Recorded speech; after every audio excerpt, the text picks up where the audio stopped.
மாண்புமிகு பேரவைத் தலைவர் அவர்களே வணக்கம். இந்தியாவிலேயே தமிழகத்தை அனைத்து துறையிலும் முதலிடத்திற்கு வளர்த்தெடுத்தவர்கள், தமிழகத்தின் ஜீவாதார உரிமைகளை மீட்டெடுத்து தந்தவர்கள், தமிழகத்தில் பொற்கால ஆட்சியை நடத்தி காட்டியவர்கள், இயற்கையின் தாக்குதலில் இருந்து மக்களை கண் இமை காப்பது போல் காத்தவர்கள், விவசாயிகள், மீனவர்கள், நெசவாளர்கள், தொழிலாளர்கள், மகளிர், குழந்தைகள் முதல் முதியோர் வரை அவர்களின் நலனில் எண்ணிலடங்கா திட்டங்களை தந்தவர்கள் எங்கள் நெஞ்சம் நிறைந்த தலைவர்கள், என்றும் எங்கள் குலசாமிகள். இதய தெய்வம் புரட்சி தலைவர் எம்ஜிஆர் புகழ் வாழ்க. எங்கள் தாய் புரட்சி தலைவி அம்மாவின் புகழ் வாழ்க. குடிமராமத்து நாயகன். ஓரே ஆண்டில் 11 மருத்துவக் கல்லூரிகள், 6 மாவட்டங்கள் புதிதாக தொடங்கியவர் எங்கள் அண்ணன் புரட்சி தமிழர் எடப்பாடியார் அவர்களையும் வணங்குகிறேன். அரசு பள்ளி மாணவர்களின் நீட் தொல்லைக்கு பரிகாரம் கண்டவர். மருத்துவம் படிக்க அரசு பள்ளி மாணவர்களுக்கு 7.5% இடஒதுக்கீடு தந்து அரசு பள்ளி மாணவர்களை அகமகிழச் செய்தவர். மாணவர்கள் பட்டம் பெறும் வரை மருத்துவ கட்டணத்தை அரசே ஏற்கும் என அறிவித்தவர். ஏழை பிள்ளைகளின் மருத்துவ கனவை எளிதாக்கியவர். நேற்று மட்டுமல்ல, இன்று மட்டுமல்ல, நாளை மட்டுமல்ல, காலம் உள்ளவரை உங்கள் புகழ் 7.5% இடஒதுக்கீட்டிலே மருத்துவ படிப்பிலே நீடித்து நிலைத்து நிற்கும் அண்ணா. இது வரலாறு மட்டுமல்ல, சரித்திரம் அண்ணா.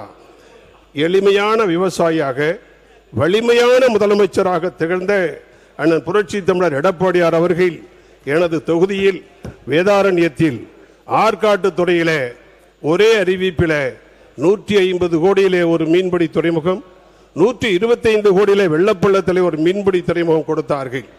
இது கடந்த 7 ஆண்டு காலமாக ஆமை வேகத்தில் நடந்து இப்பொழுது அது கிடப்பிலே போடப்பட்டிருக்கிறது. அதை நிறைவேற்றி தர வேண்டுகிறேன். நாகையில் மருத்துவக் கல்லூரி 375 கோடியில், அதற்கு இன்றைக்கு போதுமான மருத்துவர்கள் இல்லை, போதுமான உபகரணங்கள் இல்லை. அவற்றையெல்லாம் நீங்கள் தர வேண்டும் என்று கேட்டுக்கொள்கிறேன். கஜா புயலால் பாதிக்கப்பட்ட மக்களுக்கு போர்க்கால நடவடிக்கை, மின்வாரியத்தில் மின்னல் வேக நடவடிக்கை. ஒன்றை சுருக்கமாக சொல்ல வேண்டுமானால், வரப்போகிற 50 ஆண்டுகளுக்கு கஜா புயல் எந்த பாதையிலே போனதோ அந்த பாதையிலே முழுக்க 50 ஆண்டுகளுக்கு மின்வாரியத்தில் செய்ய வேண்டிய பணிகளை எல்லாம் செய்து கொடுத்தவர் எடப்பாடியார் அவர்கள். காட்டிலே, மேட்டிலே, வயலிலே, தோட்டத்திலே, வீட்டின் உச்சியிலே இருந்த மின்கம்பங்களை எல்லாம் அகற்றி எடுத்து விட்டு ஒரே ரோட்டிலே, முன்னெல்லாம் ஹெச்டி லைன் ஒரு பக்கம், எல்டி லைன் ஒரு பக்கம் போகும், அதையெல்லாம் இன்றைக்கு உயரமான கனமான போஸ்ட் போட்டு அந்த போஸ்ட்ல, ஒரே போஸ்ட்லயே எல்டி லைன், ஹெச்டி லைனை கொண்டு வந்து வரலாறு படைத்தவர் அண்ணன் எடப்பாடியார் அவர்கள். 570 கோடியில் 5 ஆறுகளை கடல் நீர் உள்ளே வராமல், அதே போல நன்னீர் கடலுக்கு போகாமல் தடுக்கிற பணியை செய்து கொடுத்து, ஷட்டர்களை எல்லாம் உடைத்தெடுத்து புதிதாக கட்டி கொடுத்து, அங்கே ஆற்று கரை ஓரத்தில் குடியிருந்தவர்களை எல்லாம் மறுகுடியமர்வு, ஒவ்வொரு வீட்டுக்கும் 10 லட்சம் கொடுத்து வீடுகளை கட்டி கொடுத்து சிறப்பு செய்தவர் எடப்பாடியார் அவர்கள். சொல்லிக்கொண்டே போகலாம். நாகூருக்கு வந்தார். அங்கே குளத்தில் கரைகள் உடைந்து விட்டது, காங்கிரீட் சுவர்கள் விழுந்து விட்டது என்று சொன்னார்கள். சம்பவ இடத்தை பார்த்தார். அப்பொழுதே 4.5 கோடிக்கு தேவையான நிதி உதவிக்கு ஆணையிட்டார். அதே மாதத்திலே டெண்டர் வைத்தார். அடுத்த மாதத்திலே கட்டி முடித்தார். மதம் பார்க்காமல் எல்லா மதமும் சம்மதம் என்று சொல்லுகிற கட்சியினுடைய தலைவராக எடப்பாடியார் அவர்கள் இன்றைக்கு திகழ்ந்து கொண்டிருக்கிறார்கள் என்பதற்கு இது ஒரு எடுத்துக்காட்டு.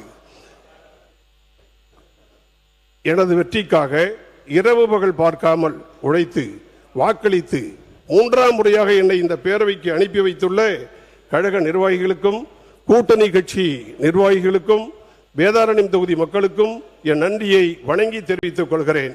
மாண்புமிகு பேரவைத் தலைவர் அவர்கள் அவையிலே இல்லை, இருந்தாலும் அவரை பற்றி நான் இந்த இடத்திலே சொல்லியாக வேண்டும். வேளாங்கண்ணி மாதா தேவாலயத்திற்கு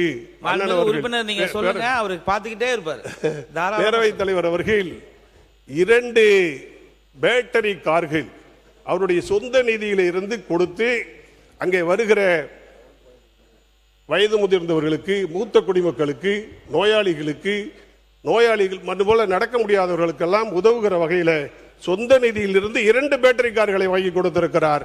அவருக்கு நான் பக்கத்து ஊருக்காரன், அந்த வகையில் அவருக்கு நன்றியை தெரிவித்துக் கொள்கிறேன். இந்த வேளையில்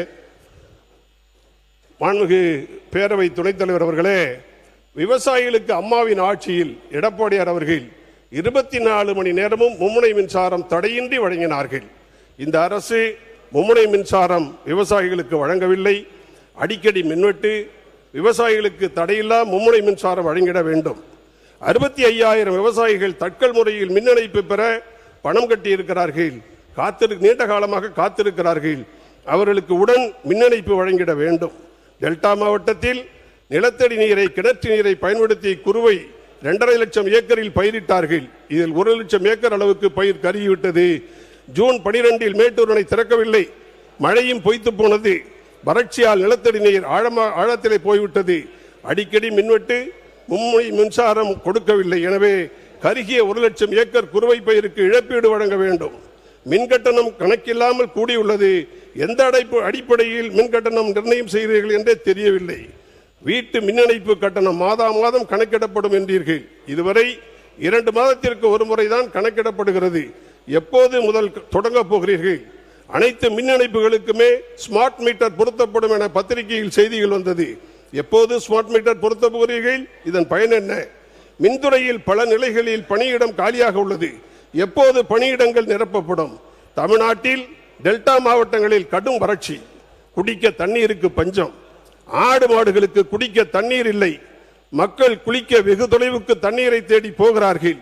எனது வேதாரண்யம் தொகுதியில் சவுக்கு, மா, தென்னை மரங்கள் பயன் தரும் விவசாய பயிர்கள் கருகிவிட்டது. தாவேக அரசு தக்க இழப்பீடு வழங்க வேண்டும். எப்போது மேட்டூர் அணையை திறக்கப் போகிறீர்கள்? சொல்லுங்கள். காலதாமதம் ஆகும் என்றால் மக்களுக்கு, கால்நடைகளுக்கு குடிக்க தண்ணீர் கொடுங்கள். காலதாமதம் செய்யாமல் கொடுங்கள். அவசரம், இது அவசியம். குறுவை இல்லை, சம்பா சாகுபடிக்கு காலத்தோடு தண்ணீர் திறக்க வேண்டும். காலதாமதம் ஆக ஆக சம்பா பயிரும் வடகிழக்கு பருவமழையால் சேதமடையும். விவசாயிகளுக்கு, விவசாய கூலி தொழிலாளர்களுக்கு வாழ்வாதாரம் கேள்விக்குறியாக இருக்கிறது. மாண்புமிகு பேரவை துணைத் தலைவர் அவர்களே, இந்தியாவிலேயே தமிழகத்தை அனைத்து துறையிலும் முதலிடத்திற்கு வளர்த்தெடுத்தவர்கள்